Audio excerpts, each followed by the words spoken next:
It is because we have to remain steadfast in our commitment to not see nuclear proliferation. And if Iran got a nuclear weapon, clearly there would be others in the region that would seek to follow. And so it's a sober commitment that really begins 80 years ago that we must see to completion in relation of their ambitions. She asks about the British nationals in Israel. There are just over 4,000 British nationals that have registered their interests following our appeal last week.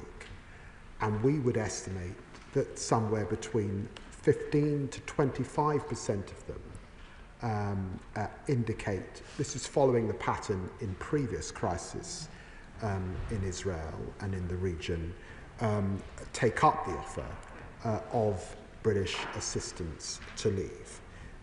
As she knows, the airspace has been closed, and so that offer up until this point was about getting them to the border. But I'm very pleased that that flight has landed and taken off. We hope to work with the Israeli government on further flights in the area. My understanding is that there has been a military plane that the Americans have put on for their citizens from Israel, but she will understand the uniqueness of the relationship that the United States has with America that facilitated that opening up, and I'm very pleased that we have been able to garner that same agreement today with the Israeli government. This is an ongoing and fast-moving situation. She has heard what I have advised British nationals in Qatar today, and of course we keep this under close review, and there may need to be further updates over the course of the next few days. It was important that I was in Washington, D.C., sitting with the US administration, and in that meeting with Marco Rubio and Steve Witkoff last week, it was very clear to me that all options were on the table, and President Trump had those options in front of us. I, of course, discussed with them in detail the trip that I would be making alongside my French, German, and the European High Representative in Geneva, and they were keen and hopeful that that might be successful. It was not successful. But we continue to press the Iranians to take the off-ramp and get into those negotiations with the United States and with the E3 to ensure that they are in compliance. She asks about the legal advice. That must rightly be a matter for the US government in relation to their action. And I'm pleased that she mentioned the Ministerial Code. She will know that Section 213 of the Ministerial Code prevents those of us in government, and she has been in government in the past, discussing legal advice so that government can operate in the appropriate way. But I would say to her, this was not our action. We have been clear that we were not involved. She asked also whether we had any request from the US government. We did not get such a request, but we were notified before the action took place. She asked also about state threats, and it is right to say that we have thwarted 20 such state threats since 2022 in this country, and she will know, including the highest tier that we put Iran on for national interference, that we take the threats from Iran very seriously, and we are reviewing and will come forward with legislation in the coming months in relation to the gaps that Sir John Hall found in how we deal with state threats in our country. The Select Committee. Dame Emily Thornbury. Thank you very much, Mr. Speaker. The only way to stop Iran from building a nuclear bomb is a deal. There cannot be a deal without negotiations, and there cannot be negotiations without trust. And given that President Trump tore up the first nuclear deal and is now acting alongside Israel, whose attack last week ended the US-Iran negotiations for a new nuclear deal. And given that the war aims of this campaign are so unclear, an emboldened Netanyahu government is calling for a regime change, and President Trump is hinting at it too. It can be difficult to see how in all those circumstances there can be negotiations based on trust. Does the Foreign Secretary agree that Britain must continue to play a role in these negotiations, even though they must seem an incredibly difficult and challenging prospect? Foreign Secretary. Well, I'm very grateful to my right honourable friend, the Chair of the Foreign Affairs Committee, for her question. And it goes to the heart of where the UK should be at this time. And that is at the centre of the diplomatic effort. A diplomatic effort that will be necessary at the end of this process. Because sadly, once you have the ability to enrich uranium to 60%, that knowledge is not lost. It is the stepping stone to an advanced weapon, and therefore only a diplomatic solution and the correct framework can ensure that we keep the global community safe. Liberal Democrat spokesperson Callum Miller. Thank you, Mr. Speaker. I also thank the Foreign Secretary for the advanced sight of his statement. On these benches, Mr. Speaker, we share in the condemnation of an Iranian regime that poses an existential threat to Israel and has terrorised its own people as surely as citizens from other countries around the world, including the UK. That is why we support the consensus in this House that Iran can never be allowed to have nuclear weapons. Yet it is not clear that military action by Israel and the US can provide the long-term lock on Iran's nuclear ambitions which we need. Following this weekend's strike, it is reported that Iran will work at pace to develop weapons with what remains of their enriched uranium supplies. This should give pause to those on the Conservative and Reform benches who have breathlessly echoed President Trump's line that these strikes have been an unrivalled success. For instead of bringing security, Trump and Netanyahu's unilateral actions have increased uncertainty and the risk of a full-scale regional war. Their belief that might is right both further erodes the rule-based international order and undermines the prospects of containing Iran and other rogue states in the long term. This is not in the UK's interest. That is why Liberal Democrats have called consistently for the application of robust diplomacy, supported by IAEA monitoring and grounded in international law, as the only sustainable way permanently to limit Iran's nuclear ambitions. Our immediate priority must now be to ensure the safety and support of British nationals in the region, learning the lessons of unacceptable delays on previous occasions. So I ask the Foreign Secretary, why has it taken over a week since the start of strikes to begin repatriating Britons from Israel? And what more is being done to support those in the wider region who want to leave? The government has also remained silent on the legality of this conflict, Mr. Speaker. Will the Foreign Secretary now commit to publishing the Attorney-General's advice on whether any UK involvement in this conflict would constitute a breach of international law? And will he confirm that this House will be given a vote before any decision for the UK to enter this conflict? Foreign Secretary. Well, Mr. Speaker, I agree with the honourable gentleman and the thrust of his remarks, which are around diplomacy and the need for diplomacy at this time. And he's absolutely right about the malign intent of the IRGC and the Iranian regime, whose desire is to wipe Israel off the map. And we must stand up to that pernicious ideology. Our attempts are to gain de-escalation, and I would remind him that just yesterday, Vice President Vance has said that delaying the development of a nuclear weapon was the goal. We're at war with Iran's nuclear program. We're not at war with the Iranian people. And it's important to keep that in his mind's eye. He asks about British nationals. He's heard what I said about the airspace being closed. I'm pleased that that first flight has taken off. And I would remind him also that successive UN resolutions, Resolution 2231, particularly, I would refer him to in relation to this long-standing breach. He asks about the legal advice. He's heard my comments on the legal advice. We were not involved.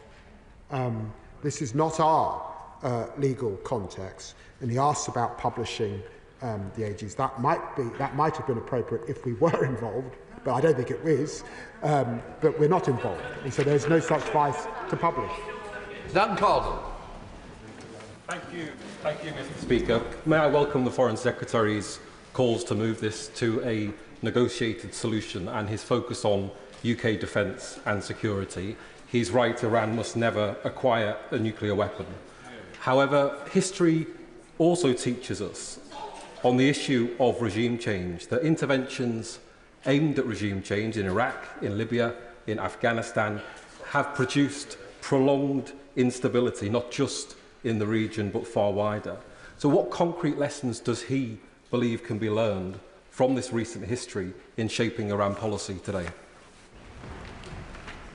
I'm grateful to the honourable gentleman, but he'll forgive me. I'm not going to enter into a history lesson from the dispatch box, except to remind him that on Sunday I achieved 25 years as an elected parliamentarian, and during the course of that period, of course, there has been debates about regime change. But I also remind him that the US has been clear that their attention is to target the nuclear threat, and we should keep that in mind. Sir James Cleverly. Thank you, Mr. Speaker. Will the Right Honourable Gentleman, the Foreign Secretary, concede now that the international community's unwillingness to take robust action through things like snapback and the JCPOA mechanism is part of the reason why Israel felt the need to take the initial strikes and for America to do likewise? I agree that ultimately diplomatic means will be the only long-term resolution to this, but that's not just about asking nicely for Iran to put its nuclear weapons away. It is about enforcing them and making sure they do through mechanisms. So will he ensure that if we're not going to be involved in military action, I understand the reason why we might not want to do that, we will ensure robust action is taken underpinned by things that will force Iran to do the right thing rather than just hoping that they will do the right thing? For his secretary. Well, I'm grateful to the right honourable gentleman, and I know that he knows how difficult it is dealing with Iran. He will remember that under JCPOA they were allowed to enrich to 3.67%. 3.67%.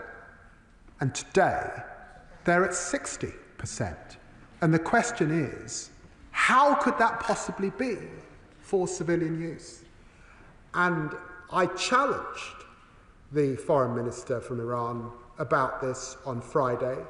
We've had 7 rounds of negotiations with the Iranians, and those rounds begun under his government, and he would have been Foreign Secretary for a period when those begun, and they have obfuscated, they have deceived, and the time now is to get real. Uma Kumran. Speaker, can the Foreign Secretary assure this House that the escalating conflict in Iran, where we all want to see urgent de-escalation, will not take focus from the UK's efforts to end the devastating war in Gaza, to help the Palestinian people, to free the hostages and lift restrictions on humanitarian and medical aid? Foreign Secretary. Well, I'm very grateful to my honourable friend. The loss of life over the last few days, hundreds of people who've lost their lives queuing for food, is appalling and should offend us all. And of course, when I spoke to Israel's foreign minister yesterday, I reminded him once again about my deep concerns about the new system that Israel has put in place to deliver aid, and our belief that that system will not work, and we need to return to a much better provision. After Brown. Thank you, Mr. Speaker. The Foreign Secretary has said that Iran must not be allowed to have a nuclear weapon. So does he therefore support the recent targeted strikes by the United States and Israel on Iranian nuclear facilities, yes or no? And if not, can he explain how exactly that inaction would have curtailed Iran's nuclear ambitions? Foreign Secretary. I'm afraid I'm not able to give an assessment at this stage of the effectiveness of that action, and neither is the United States. And the Honourable Lady may think that that is a binary question. I don't believe it is a binary question. What the UK is engaged in is diplomacy, and working, of course, with our closest ally, the United States. Thank you, Mr. Speaker. Can I associate myself with this condemnation of the humanitarian crisis in Gaza, but ask that we need condemnation to be matched with accountability? Here in the UK, Jewish communities in particular are deeply concerned at the moment about what lies ahead. Last week at the Foreign Affairs Select Committee, the Iranian ambassador acknowledged that MI5 had identified 23 threats on British soil organised by the Iranian regime. What's his message to Jewish communities who are on a state of high alert at the moment, wondering what will happen? Foreign Secretary. Well, I'm very grateful to the honourable gentleman for his question. He's right that the Iranian regime is the world's worst sponsor of state terrorism and state threats. We have individuals, 3 that have been arrested under our National Security Act, currently moving through our judicial system. And I would want to reassure those in the Jewish community in our country that we take those threats very seriously. And I, working alongside the Home Secretary, will do all we can to keep them, their buildings, their institutions, their families safe. Sir Julian Lewis. As usual, I agree with much of what the Foreign Secretary has to say, but I do have to ask him, how many times must a terrorist-funding, fanatical regime threaten to wipe another country from the face of the earth before a government advised by Lord Hermer of Chagos acknowledges that military action to delay and degrade its nuclear weapons program is both ethically and legally justifiable? Foreign Secretary. I simply say to the right honourable gentleman, and I say this with all respect, there is a convention in our country about the very important role that Attorney Generals play in our government, able to give government advice when asked for. It happens under all governments, and I don't really recognise the caricature that I've heard or some of the reports. And I want to make it crystal clear, we were not involved in this action, and therefore, really, some of what's being said is wholly beyond the pale. Up to Sam Mohammed. Mr. Speaker, many of my constituents have contacted me over the weekend, fearful of the fallout of US intervention in Iran. They know, and we know, that wars do not make the world a safer place, but much more dangerous. Their concerns are not unwarranted. In 2002, Netanyahu offered a guarantee that regime change in Iraq would bring enormous positive reverberations to the region. But we now know that there was no imminent threat, and there were no evidence of weapons. The scale of the disaster, not just in Iraq, but across the region, was so profound that the Chilcot inquiry insisted any future military intervention must be met with rigorous scrutiny. Does the Foreign Secretary accept this scrutiny, and will he again provide reassurance to the House that we will not enter an endless war fuelled by provocative, reckless provocateurs? Foreign Secretary. I'm very grateful to my honourable friend, and just to say to her, I was in the House during that period in which Chilcot was making his work, and of course I'd want to reassure her that our government, and I hope all future governments here in the UK, have learnt from its findings. Brown. Thank you, Mr. Speaker. The Foreign Secretary has confirmed that Britain was not involved in the strikes on Iran. Will he also confirm whether or not the US administration sought permission to use Diego Garcia as the launch point for these strikes? If it was sought and was denied, on what basis did the Prime Minister deny permission? And if it wasn't sought, what does it say about the UK-US relationship that America would rather fly around the world from Missouri than launch from Diego Garcia? Foreign Secretary. They did not seek that advice. Elise Ballinger. Thank you, Mr. Speaker, and can I thank the Foreign Secretary for his measured approach to this crisis. In past rounds of violence, Iran has often lent on its proxies to conduct retaliation. That includes the Houthis of Yemen, who up until recently have been attacking UK and international shipping in the Red Sea. Can I ask the Foreign Secretary what steps he is taking to protect UK shipping in that area and to keep those trade routes that are so vital for our country safe? Foreign Secretary. We have seen that Iran's proxies have been considerably degraded over this period. Hezbollah, Hamas, and the Houthis held back, but still active in the Red Sea. And we will do all we can, working with partners, to protect our shipping routes. And we have been crystal clear to the Iranian regime about the Strait of Hormuz, particularly. Sir John Whittingdale. When the Foreign Affairs Committee met the Iranian ambassador twice last week, he claimed that the Iranian nuclear program was legal and purely civil, and he said that they wanted to negotiate. Can the Foreign Secretary say, on the basis of his numerous meetings that he has reported with the Iranian Foreign Minister, whether he gained any impression of Iran's willingness either to dismantle their nuclear program or to negotiate? Foreign Secretary. I'm very grateful for the Right Honourable Gentleman's question. It's the central question. And what I have found is inflexibility and a failure to face the seriousness with which the international community are looking at this question, to accept that we've moved on from the JCPOA, which they pulled out of back in 2019, that the focus now is on zero enrichment. Maybe they can have a civil nuclear capability, but it would have to be heavily monitored and would have to have some sort of international regime, I suspect, to be in locus with it. They have to face that seriousness now at this point. Florence Session. Thank you, Mr. Speaker, and I thank the Foreign Secretary for his statement this afternoon.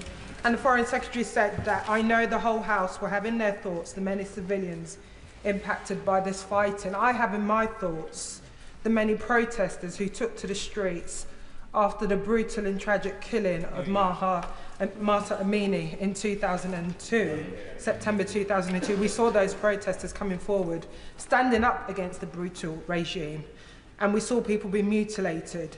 And the last 20 years of intervention has shown that war and wider escalation will not help these people. It will not help the ordinary Iranians who are suffering under this regime. I've received many emails from my constituents, Mr. Speaker. My constituents said the priority should be to negotiate a peaceful resolution to the conflicts and not supplying weapons to either side of the conflict. Further, to support the facilitation of aid to civilians impacted by this war. Can the Foreign Secretary assure me that the UK will not act immediately to follow in on any military action, and we will urge the US and Israel to de-escalate and to avoid targeting innocent civilians?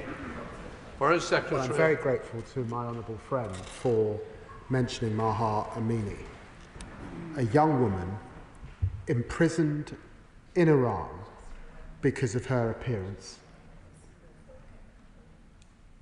killed in police custody, 20,000 people, many of them who protested, thrown in jail as a result, and 500 who effectively were murdered and lost their lives. That's the regime that we're talking about, and she's quite right to remind the House about that this afternoon. and I would refer her to the statements I previously made about our position on diplomacy. Stephen Flynn. Thank you, Mr. Speaker. For a lot of people watching and worrying over the weekend, they'll have seen many of the hallmarks of Iraq. Yet, despite that, the Foreign Secretary can't tell us whether he believes these strikes were the right thing to do or not. The Foreign Secretary can't tell us whether he believes that these strikes were legal or not. And the Foreign Secretary has failed today to outline whether this House would be given a vote on any potential military action in this conflict. Is he purposely treating the public as fools? Foreign Secretary. I've got to say to the honourable gentleman, he may just have got a soundbite, but I'm really on the nuclear question. I'm not going to take lecturing from the honourable gentleman. I'm afraid he's got a very sorry record in relation to that very serious matter. We have been very clear that diplomacy is the way, that de-escalation is our position. That's what you pursue if you're serious about foreign policy, and I'd recommend our approach to the honourable gentleman. Thank you, Mr. Speaker. May I first join the Foreign Secretary in thanking our brave service personnel from RAF Prize Norton for repatriating British citizens back from Tel Aviv. On this Armed Forces Week, I think we are all grateful for their courage and sacrifice. Yeah. On Iran, let's be clear about the regime. It has killed thousands upon thousands, upheld brutal suppression of democracy, rights of women and LGBT+ people. It has demonstrated a consistent intent to sponsor terrorism and act through proxies and with violence in order to destabilise the region. But all military action must go through the process of international law, and it must be executed based on a plan and intent to return to democracy. Does my right honourable friend agree with me that we must do what we can to support de-escalation as soon as possible? Well, I'm very grateful to my honourable friend for his service in the RAF, and I'm sure he's thinking about former colleagues at RAF Akrotiri and across our 2 sovereign bases in this area, and about our bilateral defence partnership with so many countries in the region particularly. And I'm very pleased to make it crystal clear that the path through this is a diplomatic one, is for Iran to return back to negotiation and to recognise the power of the global community being absolutely clear. They cannot have a nuclear weapon. Bob Black. Thank you, Mr. Speaker. It's good news that the Home Secretary has finally decided, reportedly, to prescribe the treacherous terrorist group Palestinian Action. Now, given that she's done that at great speed after the attack recently, and the IRGC have conducted attacks or attempted attacks on this country multiple times, will he now use his powers to persuade the Home Secretary to prescribe the IRGC in its entirety? Foreign Secretary. Well, I'm grateful to the honourable gentleman, and the prescription question is always an issue for the Home Secretary. In the decision that she's made today, it's important to stress that it's a process involving all the relevant agencies and their assessment in the activities. But I have to say the attack on RAF bases is disgraceful and totally unacceptable, and the force of the law must bear down on it. She keeps prescription under review. I know it's a long-standing issue that this honourable gentleman's raised. Jessica Moore.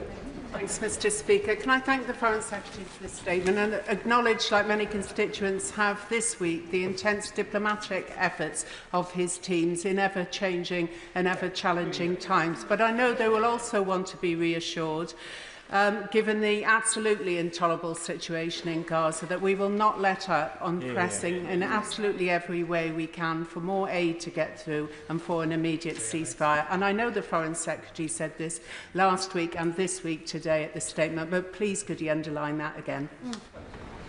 Foreign Secretary. Well, I'm very grateful to my honourable friend, and this morning I sat in my office with Eli Sharabi, who managed to get out of a Hamas cell, but lost many family members during that journey. And he talked about the starvation that he experienced, going down to 44 kilograms after being 70 when he went in. It was humbling to hear his story and to be reminded that the humanitarian catastrophe affected everyone in Gaza. But he did say that the Hamas who were holding him ate plentiful while they watched him and others with him starve. Richard Tice. Thank you, Mr. Speaker. Given that there's a consensus across, I think, the whole House that Iran should not have a nuclear weapon, it seems to me there's a sort of a lack of willingness to recognise when negotiations after many years have patently failed to yield results. So will the Foreign Secretary join Reform and myself in thanking the United States and Israel for degrading the Iranian nuclear weapons programme? Well, I had two conversations with Secretary of State Rubio yesterday, and I hope he would say that we've established a very good working relationship over that period, and he will know that I have a long-standing or longer-standing relationship with Vice President Vance. And to be clear, the United States position is that we are at war with Iran's nuclear program. This was a targeted attack, and it's important to understand their efforts to degrade, but we have not yet had that assessment as to its effectiveness. Richard Burke. Thank you, Mr. Speaker.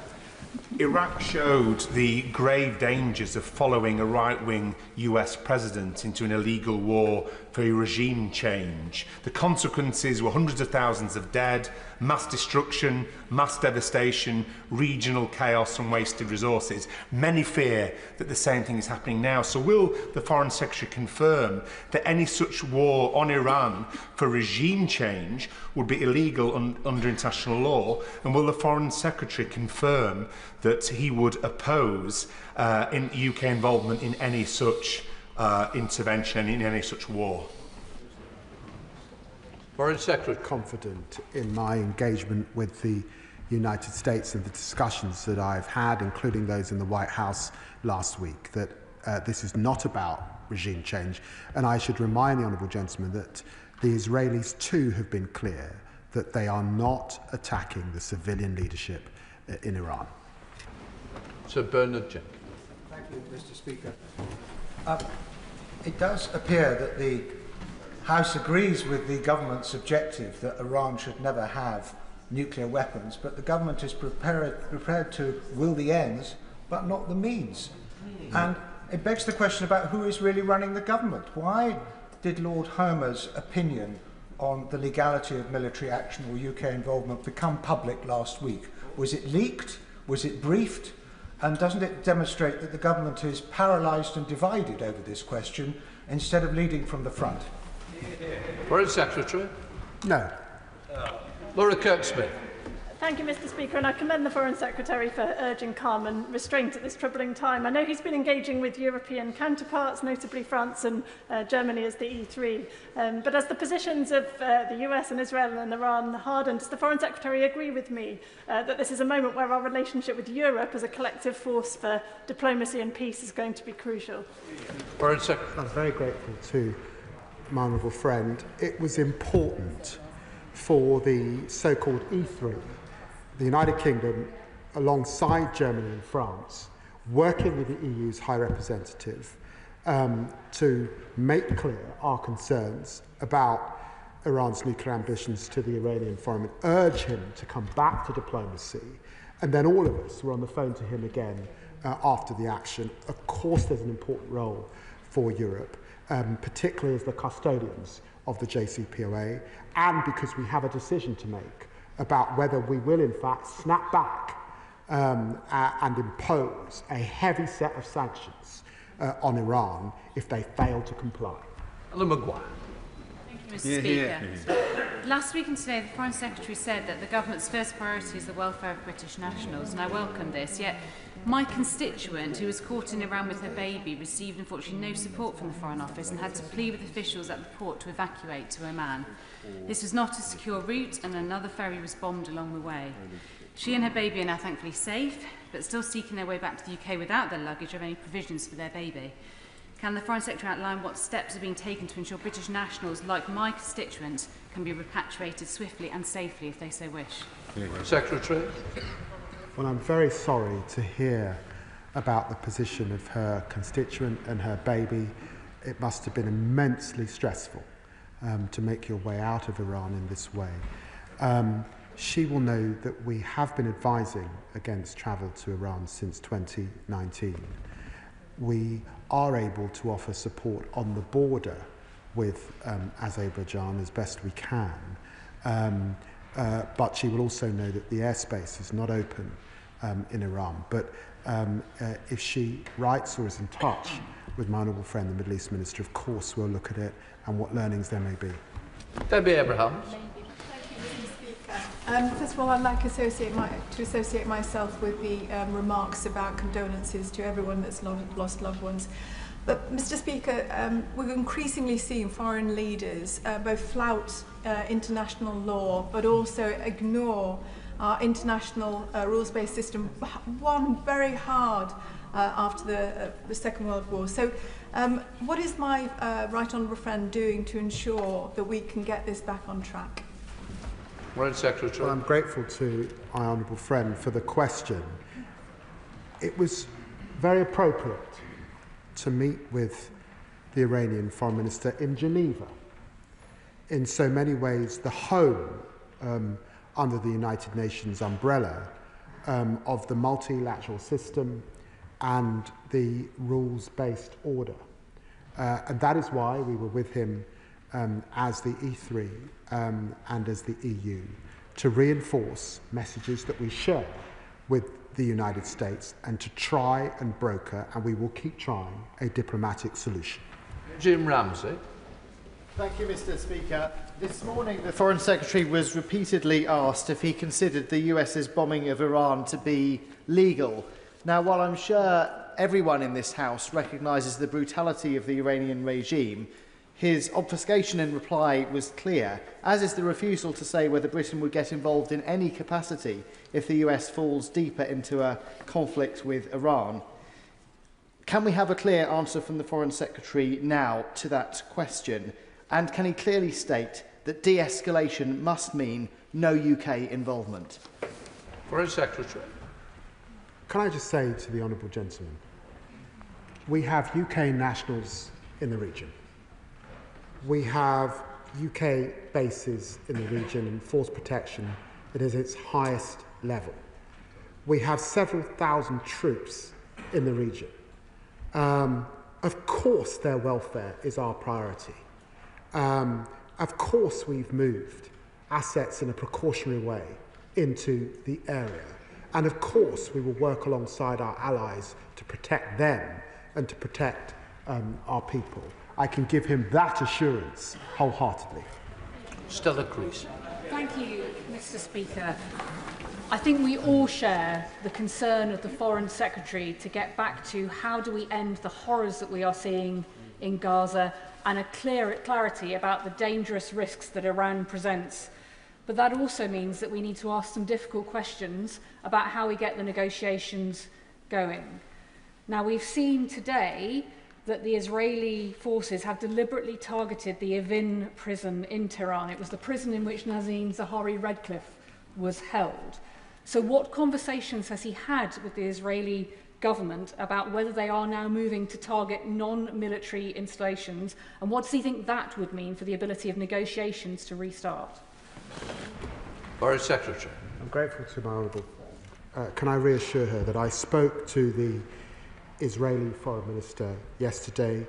I spoke to him briefly again this morning, and he reassured me that the targets, that the military targets, the nuclear facility, remains their objective and their focus at this time. Kit Walters. Mr. Speaker, thank you.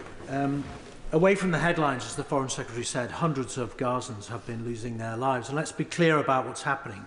As tens of thousands of people daily walk miles to beg for food from American mercenaries, they're being shot at random in the street. Now, I think we've moved beyond in this House as asking the Foreign Secretary to actually lift a finger beyond mouthing the words to do anything about this. But I have a wider question. Does he envisage that the UK will play any sort of part in there being some sort of consequence in the future for these outright murders? Foreign Secretary. Can I say to the right honourable gentleman, and I know the strength of feeling that he has on these issues and the consistency with which he has pressed these issues from the backbenches, can I reassure him that in the White House last week, we did not just discuss the situation in Israel, and Iran. I also discussed the situation in Gaza, and our discussion was about the chances of a ceasefire.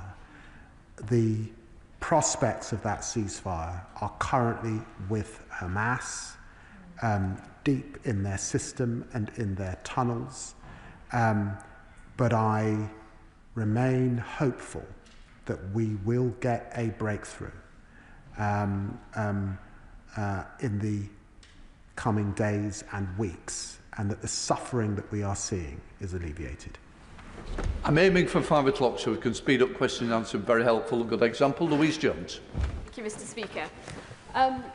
When there was US offensive action against Iran 5 years ago, we saw proxy action taken against UK and US personnel deployed in the Middle East, where we sadly lost Lance Corporal Brodie Gillen. I don't expect the Foreign Secretary to give me details, but can he assure me that everything's being done to make sure that there is adequate force protection for those who are still deployed on behalf of this country?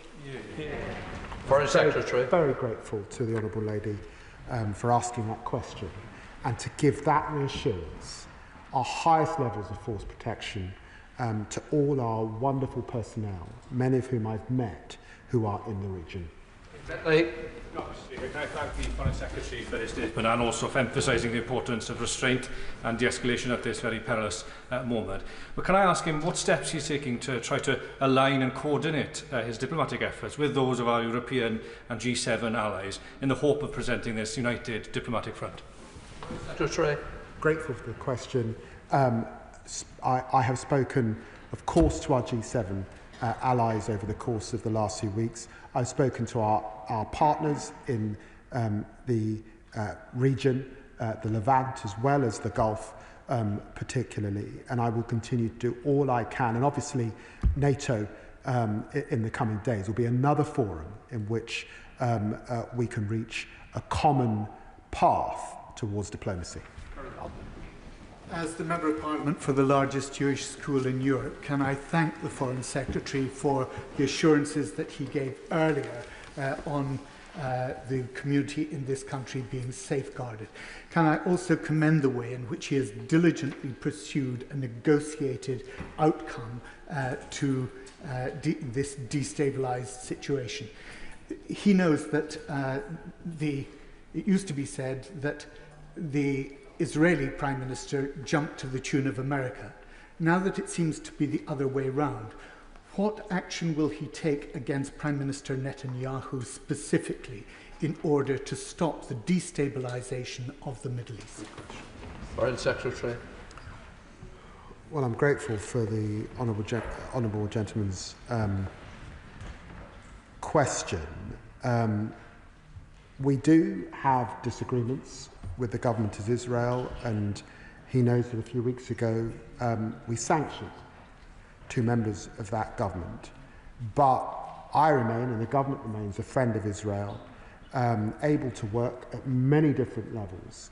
And we recognise the contribution that has been made at this time to the degrading of proxies working on behalf of Iran, recognising that those proxies contribute to Iran being the worst actor on state threats globally. David Reid. Thank you, Mr. Speaker. If Iran chooses to close the Straits of Hormuz, which the Iranian Parliament have now voted to do, what contingency options has the Foreign Secretary worked up to protect UK national interests? Or can I reassure him that these issues are of course under consideration in the government. All contingencies are in place, and we are in discussion with our allies about that, but it would be wrong for me to go into operational detail. Clive Lewis. Can I associate myself with the comments made across the House about the dire and despicable nature of the Iranian regime? But that said, last week the Foreign Secretary told the House that attacks on Iran were not in our national interest. So does he believe the strikes led by Trump and Netanyahu, two hard-right authoritarians with no love for a rules-based order, have made Britain or the world any safer? Or does he agree with me that for much of the world watching, the message is chillingly clear? In a global order where rules mean little and might makes right, deterrence, not diplomacy, is now the only defence. And that, as he must acknowledge, makes global security more precarious than ever. Foreign Secretary. Well, I'm grateful to my honourable friend, and I recall that my honourable friend also recognises the problems of that nuclear threat and nuclear proliferation. An assessment has not been made yet of the effectiveness of that military action, but he will have heard my remarks in relation to diplomacy.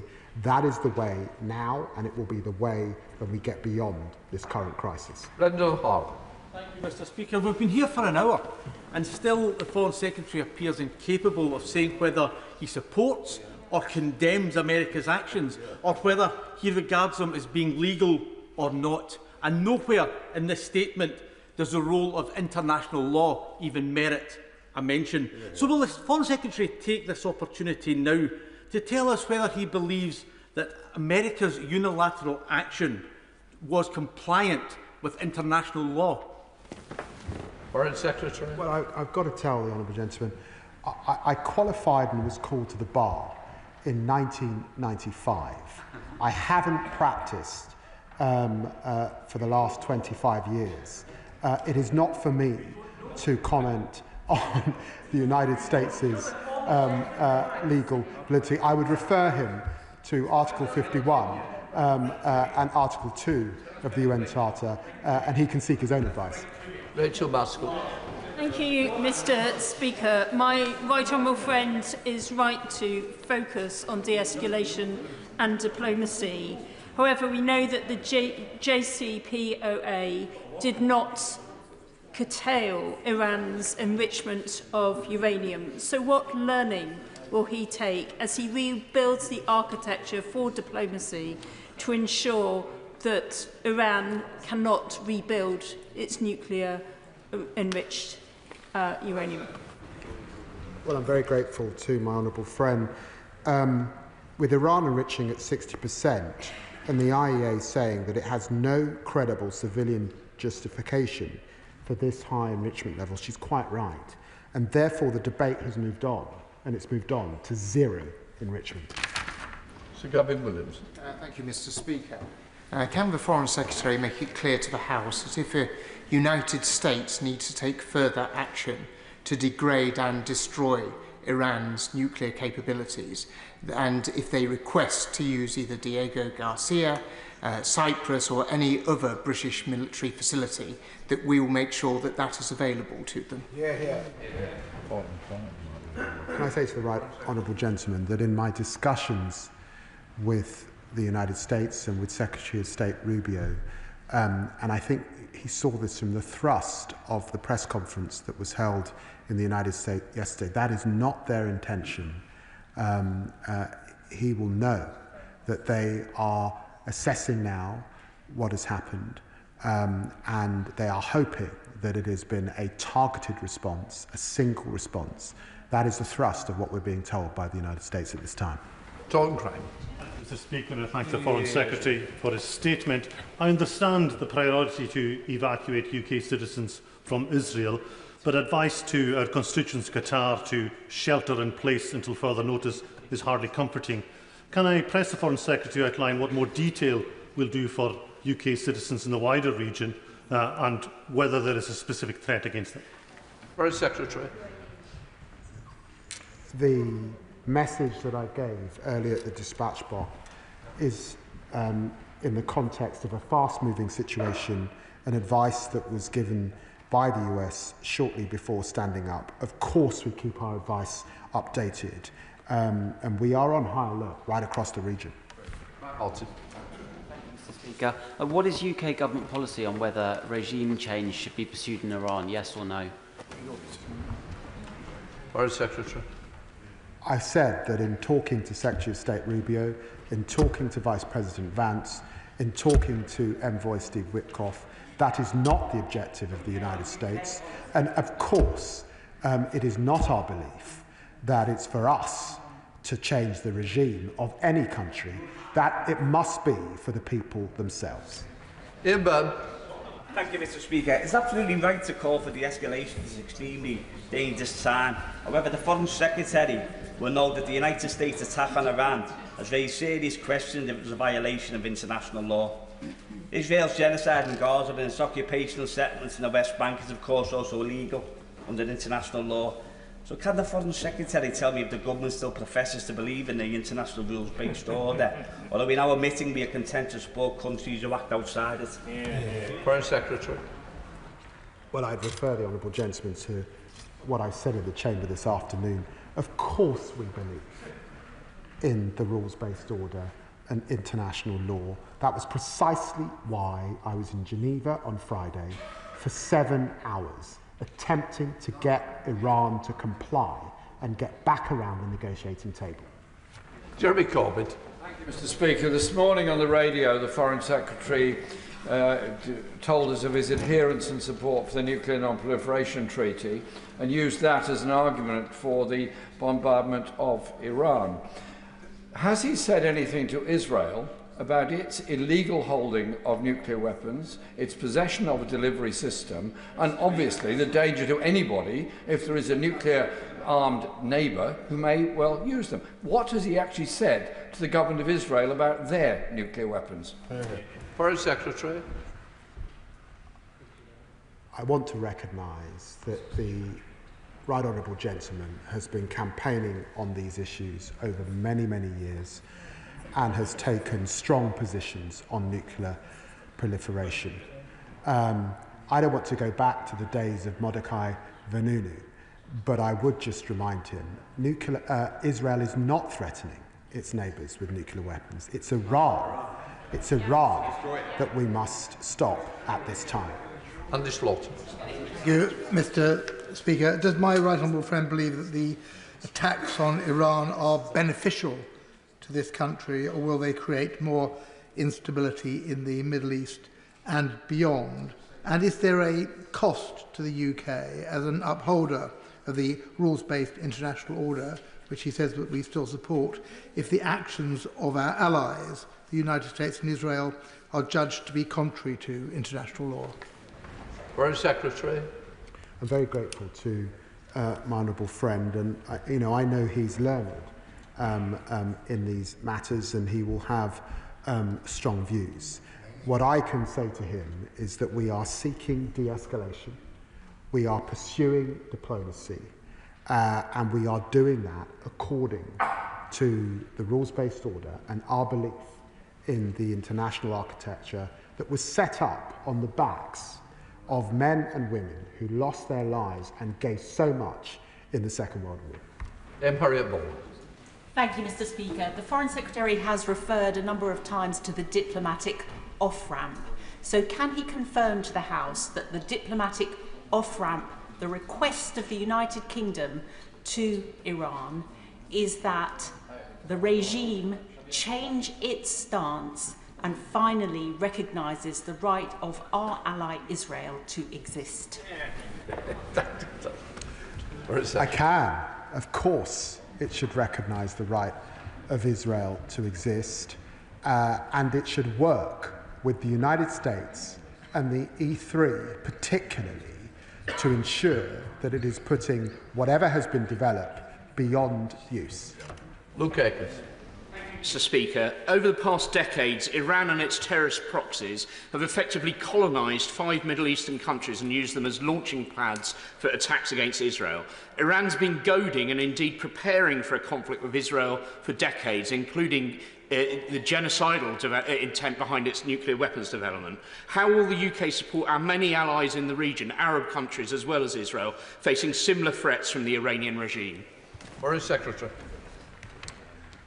Well, I'm very grateful to my honourable friend, and can I remind him that we have the strongest of bilateral defence relationships with Jordan, Saudi Arabia, Oman, UAE, Qatar, Bahrain, Kuwait, Iraq and Lebanon at this time, and they can rely on us. Ayab Khan.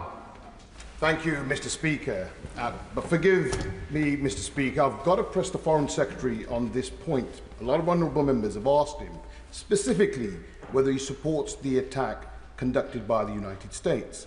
He's refused to answer that question. Is it because, like many of the British public, realised that it was an illegal attack on Iran? Foreign Secretary. Well, I said on the radio this morning, and let me say again, I will continue to work with our closest ally to ensure that Iran never gets a nuclear weapon. Thank you, Mr. Speaker. I welcome the Secretary of State's calls for a durable diplomatic solution. No one benefits from this conflict continuing. Will the Foreign Secretary outline what steps the government is taking to ensure peace and prevent war in the region, particularly guaranteeing that the Straits of Hormuz remain safe for LNG and oil tankers? Securing this vital trade route is essential for global stability and global economic security, including Iran's. Foreign Secretary. I'm very grateful to the question from my honourable friend, and that's because many members of the public beyond this chamber will be worrying about the risk on inflation of an oil shock particularly, and will want to be reassured that the government is doing everything it can to be clear to Iran that it cannot blockade the Strait of Hormuz, it cannot mine the Strait of Hormuz, it must not do that, and we of course will act with allies to prevent such an occurrence if it were to occur. Greg Smith. Thank you, Mr. Speaker. It seems for an hour and a quarter we've been going round in circles, in that in answering questions, the Foreign Secretary has rightly pointed out that diplomacy has failed to stop Iran reaching 60% enriched uranium. Likewise, he has rightly acknowledged that diplomacy has failed to stop Iran spreading terrorism and sponsoring terrorism around the region, yet each time he's concluded in a hope of greater rounds of diplomacy to solve this, and hope is not a strategy. So at what point will the Foreign Secretary acknowledge that there probably can be no diplomacy within a regime that is so brutal to its own people and that just won't listen? The honourable gentleman is a bright man.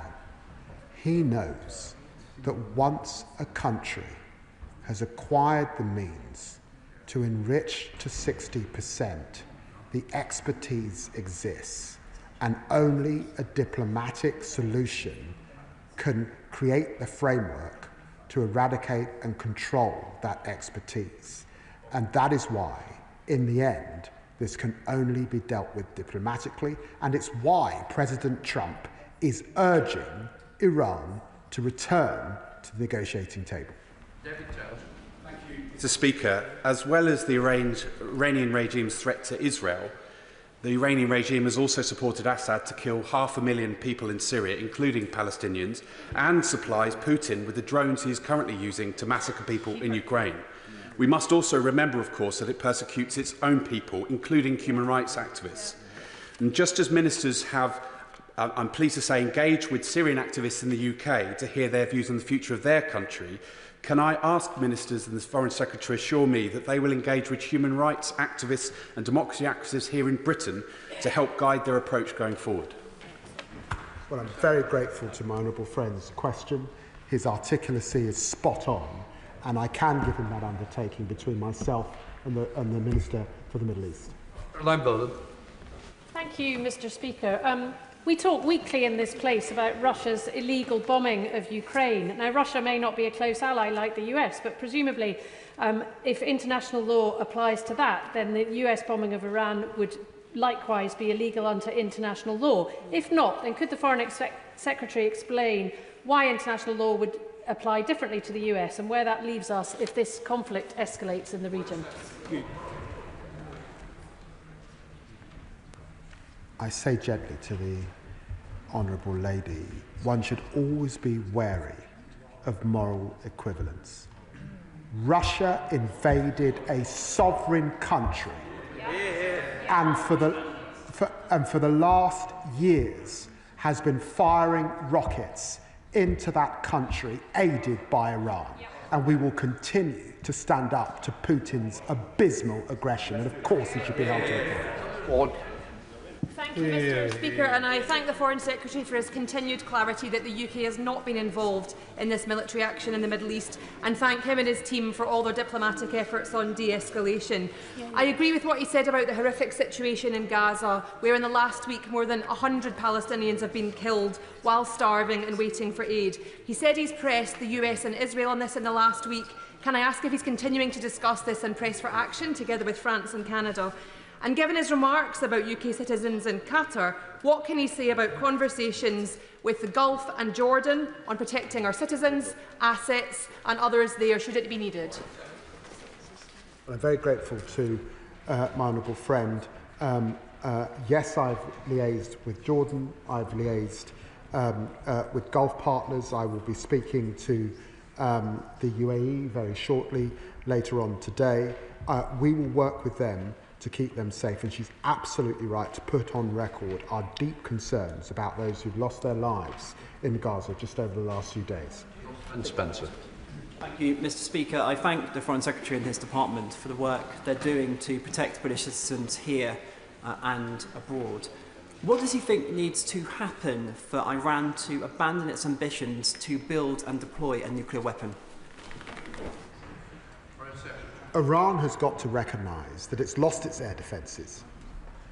That it's my belief that its friends in Russia and China will be not rushing to its aid, that its proxies are degraded, and the international community is firm. They cannot have a nuclear weapon. They have now got to come back to the negotiation table. We've got to put in a framework that deals with the stockpiles, that deals with the centrifuges, and deals with enrichment of 60%, and deals with the problem of ballistic missiles. Jacob Collins.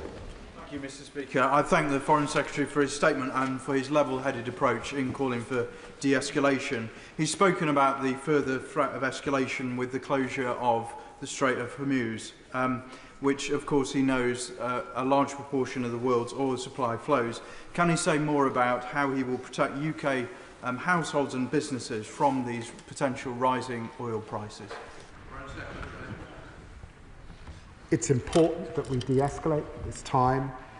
It's important that diplomacy prevail. And of course it's important that we work with our allies for every contingency. So I'm not in the business of talking up fears about a shock in oil prices, but working to reassure the British people that we are doing all we can to see that that eventuality does not come to pass. Robin Swan. Thank you very much, Mr. Speaker. Iran must never have a nuclear weapon, is something this House has agreed on. But the former Russian Premier, Dmitry Medvedev, has said there will be now a number of countries considering supplying nuclear warheads to Iran. Can I ask the Foreign Secretary of his assessment of that statement, and what is the government doing to prevent it? It would be wrong for me to go into detail about that, but to say that, of course, it's come to my attention, and also to put on record my grave concerns by the reports that Iran's parliament are preparing to withdraw from the Nuclear Non-proliferation Treaty. That would isolate Iran further. Thank you, Mr. Speaker. Further escalation in the Middle East could have devastating consequences not only for the region but for global stability. And given the provocative and inflammatory rhetoric from President Trump and the risk of unpredictable US actions further destabilising the situation, can the Foreign Secretary set out what steps the government is taking to work with international partners to de-escalate tensions and protect the UK interests? And can he give a definitive answer to the question about UK involvement? Well, can I say to my honourable friend that we were not involved, and over the weekend I spoke to my Cypriot counterpart, I spoke to my Lebanese counterpart. In the days before that, I spoke to all counterparts in the Gulf. Of course, we are working to de-escalate at this time.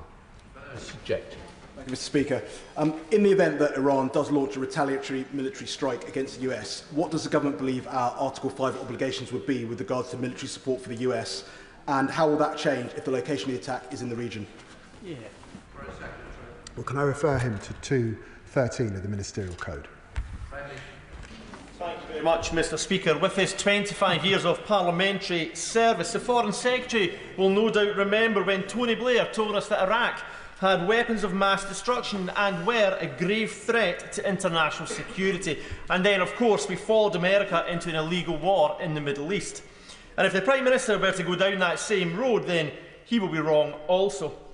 Is it not overdue that the government followed an independent and, as Robin Cook memorably said, an ethical foreign policy, one created here and not in Washington, D.C.? Well, the honourable gentleman allows me to put on record what a privilege it's been to serve and work as Foreign Secretary alongside a Prime Minister of such tremendous principle and legal learning that entirely understands his obligations, entirely understands what good government looks like, and is absolutely steadfast in his belief in the international rules-based order. Cameron Thomas. Thank you, Mr. Speaker, and thank you to the Foreign Secretary for the gravity which he's applying to this important topic. 1 week ago, the Foreign Secretary told me that he had huge confidence in our ability to defend our Middle Eastern assets from Iranian strikes. But within 2 days, 2 strategic assets were vandalised by a couple of civilians on an e-scooter at RAF Rise Norton. Yeah. Does the Foreign Secretary recognise that the UK must not follow Trump into Netanyahu's war with Iran when force protection is inadequately resourced at home? Well, I'm very grateful to the honourable gentleman for his service in the RAF, and can I refer him to a statement that the Armed Services Minister will shortly be making in the House about the security of our sovereign bases. Alex Mr. Speaker, just a week ago we were here calling for de-escalation due to so many civilian deaths, but in the last week we have seen an escalation with so many more civilian deaths in Israel, in Gaza, in Iran. We know it's much easier to get into a conflict than to conclude it. If the justification for military action is now a nuclear weapons programme and being a threat to your neighbours, how many other nations fit that category? Isn't North Korea another country with an even more advanced nuclear weapons programme? Where is Article 51, UN Convention, now in terms of justification? Well, my honourable friend's question goes to the heart of why it would be a travesty for Iran to withdraw from the Non-proliferation Treaty, and why we must work to ensure that Iran does not become a North Korea. It must never have a nuclear weapons programme, and we will do everything to stop that happening. David Simmons. I'm grateful, Mr. Speaker. The family of my constituent, Katie Solomon, have been in touch to share their fears about her as she shelters from Iranian attacks in Israel. And my constituent, Mehdi Mosleh, has told me about how his life in the UK started as a refugee from the Iranian regime. So can the Foreign Secretary tell my constituents in the House why, given Iran's record, he is finding it so difficult to follow the Prime Minister in welcoming the actions of our allies in seeking to reduce the risks posed by the Iranian nuclear programme? Well, can I say to the honourable gentleman that he will recall that in representing my constituency in Tottenham, I have the Stamford Hill area of London, which is the home of many in our Orthodox Jewish community, many of whom are in Israel as we speak, sheltering too in their bunkers. So the picture he paints is one that I recognise, and it's why I'll do everything I can to work with them and protect them. Thank you, Mr. Speaker, and I'd like to thank my right honourable friend for his statement. Dozens of people from my Hendon constituency have been stranded in Israel and Iran. I thank the Foreign Secretary for his hard work on this issue, and it's good news that the first flight has already occurred. Can he say more about the timeframes for potential future flights, and also say more on what is being done to support those looking to leave Israel by land, borders or by sea? I updated the House about our rapid response teams that are working in Israel and at borders for those who are able to journey to the land borders in Jordan and Egypt to leave. We have a flight in the air as we speak, and I expect that there will be further flights in the coming days, but it does depend on airspace and how those days look. Lincoln Chop. Thank you, Mr. Speaker. I thank the Foreign Secretary for a statement in which he says that he's been crystal clear with the regime in Tehran. I hope he's been a lot clearer with them than he has been with the House today, because I'm going to give it one more go, because I genuinely don't understand why he can't answer this question. Does His Majesty's government support or oppose US military action against Iran at the weekend? His Majesty's government will continue to work with our closest ally, as I was last week in Washington, D.C. Mr. Scott Arthur. Thank you, Mr. Speaker. And I do thank the Foreign Secretary for his energy he's invested in de-escalation, because it's the only moral route out of this conflict. And I thank him also for reassuring us that UK forces aren't involved and not giving up for the plight facing ordinary Gazans. There's 90 million people in Iran. Just under 10 million of them are in Tehran. There's reports of many of them trying to leave the country, and this will be made worse by the reports around the speculation around regime change. There's also reports that Turkey and Pakistan might be closing their borders to refugees. Is this something he's keeping a watchful eye on, and has he discussed it with our international partners?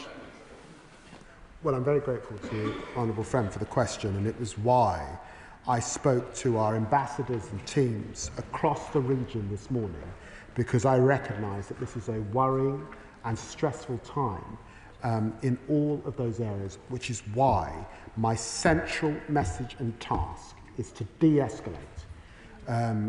We need more light and less heat.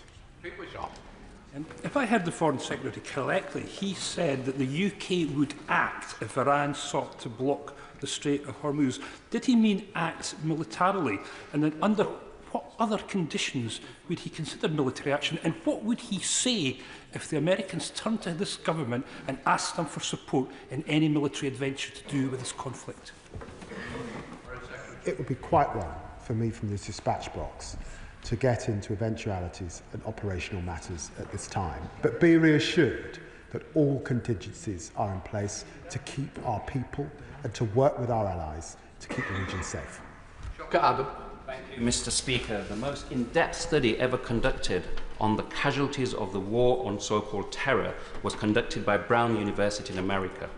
They found that directly or indirectly, over 4.5 million people lost their lives. 4.5 million people partially lost their lives because of what was voted for in this House. So can the Minister agree with me that the only resolution to this conflict is through diplomacy? And can he assure the House he will not follow the previous Labour government and the previous Labour Prime Minister Tony Blair's mantra when it comes to America bombing Middle Eastern country is with you whatever, and lead this country and the world into the abyss?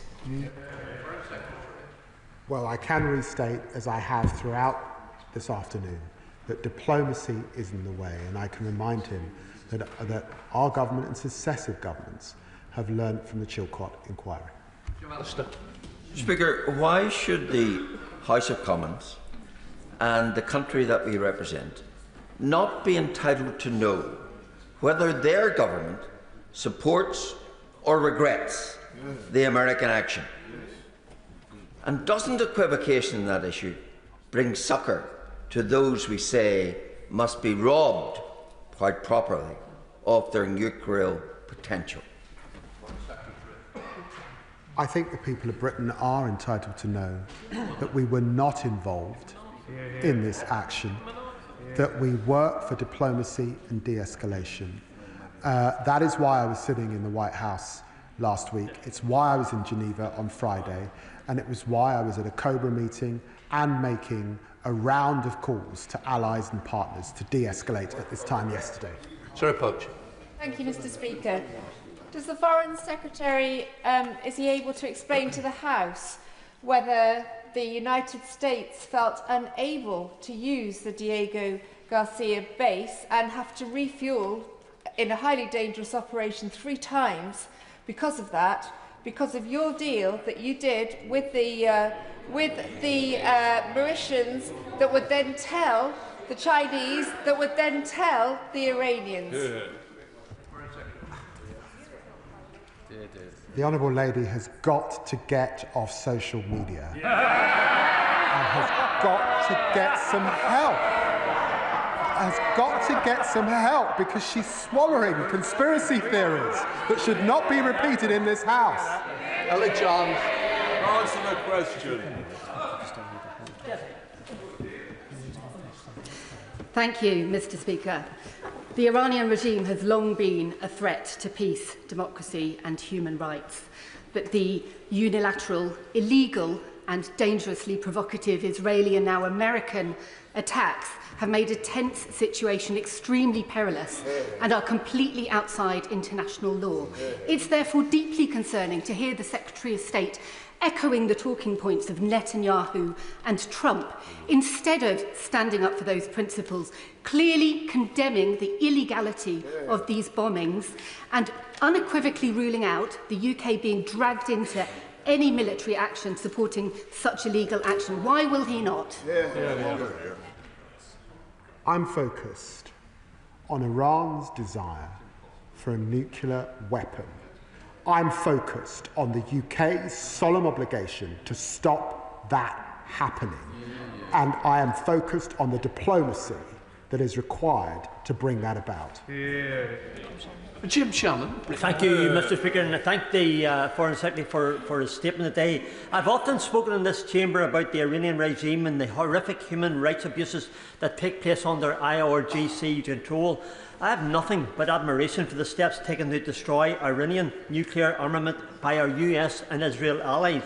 These are steps that we must support. So will the Foreign Secretary confirm that the UK stands shoulder to shoulder with the US and Israel as they do what needs to be done, and further that we send a message to Iran that retaliation in any form will not be acceptable and they will face the might of the best armed forces in the world, that is the British Armed Forces. I can reassure the honourable gentleman that of course we stand with our allies in the United States and indeed in Israel in facing down the repeated threats from Iran, an existential threat of course to Israel, but a destabilising in the neighbourhood. Of course we will stand up to them. Right, let the front benches change it.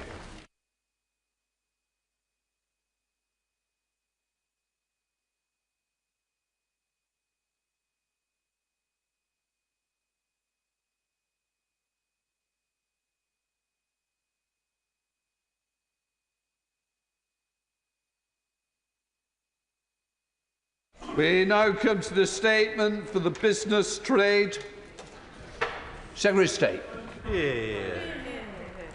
With your permission, Mr. Speaker, I wish to make a statement on how this Labour government is backing British business and British workers with the launch of the UK's modern industrial strategy. At the outset, I would like to thank Dame Claire Barclay and all the members of the Industrial Strategy Advisory Council for all their outstanding work and that of my officials in preparing the launch of this strategy today. Mr. Speaker, in an uncertain world, stability, clarity and consistency are needed now more than ever. The challenges we face require nothing less than a government on the pitch, clearing the way for private enterprise and doing so in the best interests of working people. That is what this pro-business, pro-worker government is going to deliver. Today, I launch a strategy to make Britain the best place in the world to start and grow a business, based on a fundamentally new economic approach from what we have had in the past, a break from the declinism, the dither, the disinterest that defined the last Conservative government. This strategy speaks to the strength and breadth of our economy, be it building strong industrial foundations, powering frontier technologies, or supporting our world-leading services sector to innovate and to thrive. It brings together every bit of government to drive investment, improving the total business environment by drawing on every government department's expertise. It is a plan to rebuild Britain through new jobs, new industries and new investments. A plan to launch thousands of new careers in engineering, life sciences and professional services and more. A plan where Britain's future is designed and built in Britain. Now, Madam Deputy Speaker, I accept.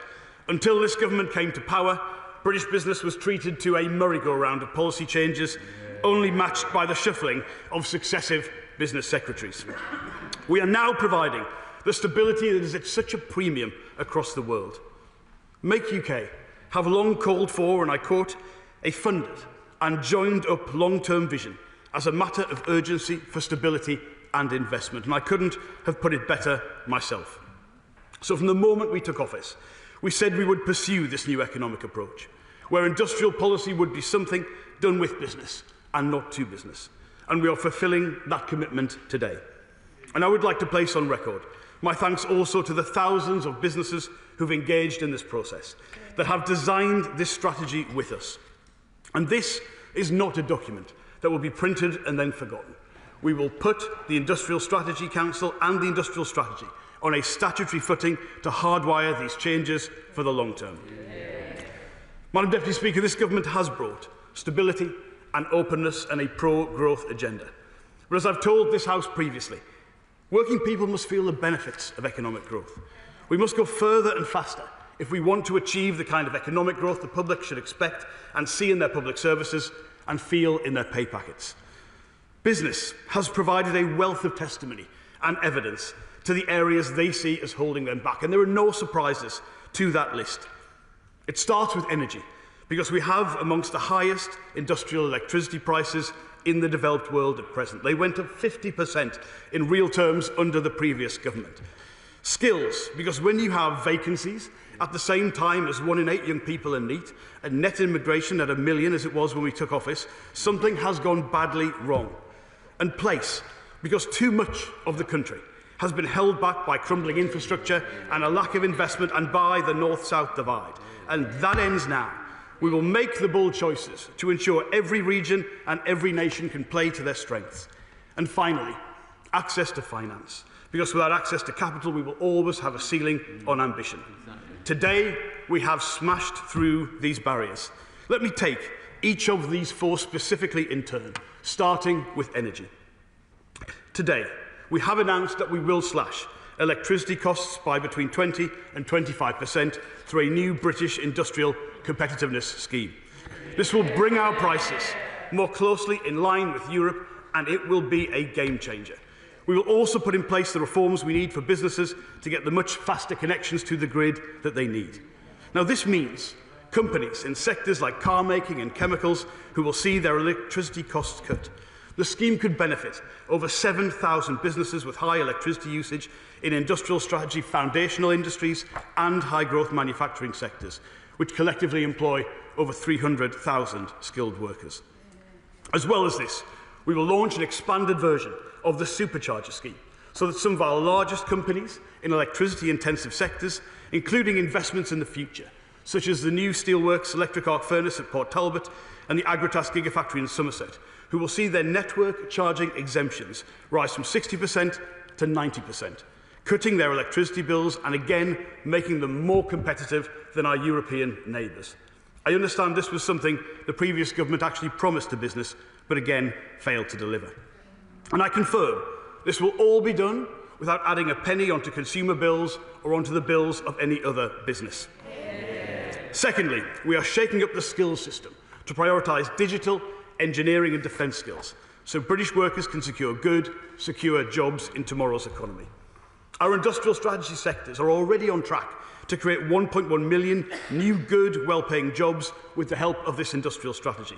And we want those opportunities to benefit all of our constituents. That's why we're investing over £275 million in our engineering skills package and the Skills Mission Fund to deliver training and new technical excellence colleges as part of our wider skills offer. And through our global talent visa reforms and the Global Talent Task Force, we are also ensuring that UK businesses can recruit the best of the best from here and abroad. And on the issue of place, on the economic geography of the UK, which means a great deal to me and many of my colleagues who listened to grand plans to level up that turned into a few new extra flower pots and empty promises. I want to be clear, this strategy is unashamedly ambitious. It chooses to back where there are clusters of high-growth sectors, and it will work with the devolved governments, the mayors and local leaders to boost that growth. We're making it easier to get money to places, to turn investment into spades in the ground and cranes in the sky, through industrial strategy zones that will bring together our existing network of free ports and investment zones. And we will also, for the first time, include a new programme, identifying investable sites where we will fast-track development, similar to the approach taken in France. But our infrastructure must match our ambition, so we will strengthen connections between city regions and clusters through the Oxford to Cambridge Growth Corridor, the Growth Corridor across our northern city regions, the Edinburgh-Glasgow Central Belt, and through rail enhancements in Wales. Finally, we will unlock billions of pounds in business finance, with the National Wealth Fund supporting our growth sectors, with an expanded role for UK export finance, and £4 billion for growth capital for start-ups and scale-ups through a larger British business bank, addressing that key stage at scale-up that we know is the most challenging. This growth capital will catalyse £12 billion of private capital across the 8 growth-driving sectors and deliver around £30 billion of additional GVA to the UK economy. Now, these measures, alongside our transformative sector plans, are how we can realise the untapped potential in key parts of our economy. For instance, by 2035, we aim to double business investment in advanced manufacturing, increasing the volume of vehicles produced in the UK to 1.3 million, while creating the first European market for self-driving vehicles. We are turbocharging our clean energy mission with investment in offshore wind, in small modular reactors, in carbon capture, in green hydrogen, in gigafactories, ports and green steel. We will make our United Kingdom one of the top 3 places in the world for creating and scaling digital technology business. That means training 1 million young people in tech skills and expanding our AI research resource by at least 20-fold by 2030. We will significantly increase business investment in our world-leading creative industries sector to £31 billion, cementing our position as one of the great creative exporters in the world. For our life sciences sector, our ambition is that the UK will be, by 2030, the leading life sciences economy in Europe, and by 2035, the 3rd most important life sciences economy globally, after the US and China. At the same time, we plan to double business investment in professional and business services to £61 billion, ensuring the continued growth in a powerhouse industry that accounts for millions of jobs in the UK, the vast majority of them outside of London. And we have already announced the largest increase in defence spending since the Cold War, and will use this to transform the UK into a defence industrial superpower by 2035, leading Europe in defence exports and closing the gap in venture capital investment in defence with the US by half. And for our financial services, the heart of business investment and stability, we will harness opportunities as markets digitise and adopt new technologies, and ensure the whole economy feels the benefits of increased investment. And this industrial strategy also ensures that places and sectors can take full advantage of the UK's position as a global hub for trade. The UK has long been and will remain a champion of free trade, which is why, under this government, we've delivered trade agreements with our biggest trading partner in the world, with the biggest economy in the world, and with the fastest growing economy in the world, making the UK the best connected market in the world. And through this industrial strategy, we are reaffirming our commitment to free, fair, resilient trade, while shielding businesses from supply chain disruption and market-distorting practices.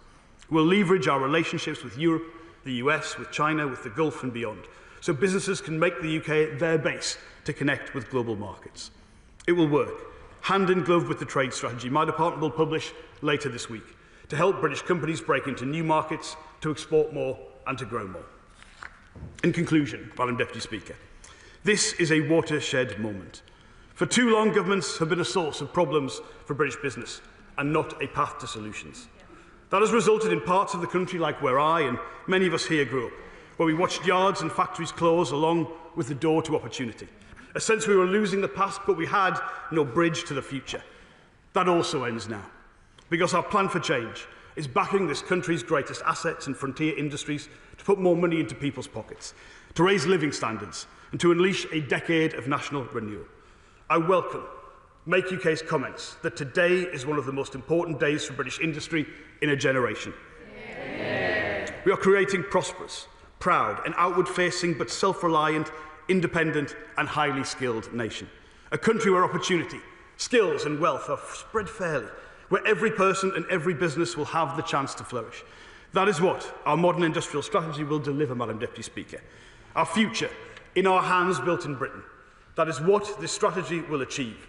And I commend this statement to the House. I know, please be seated. I know that the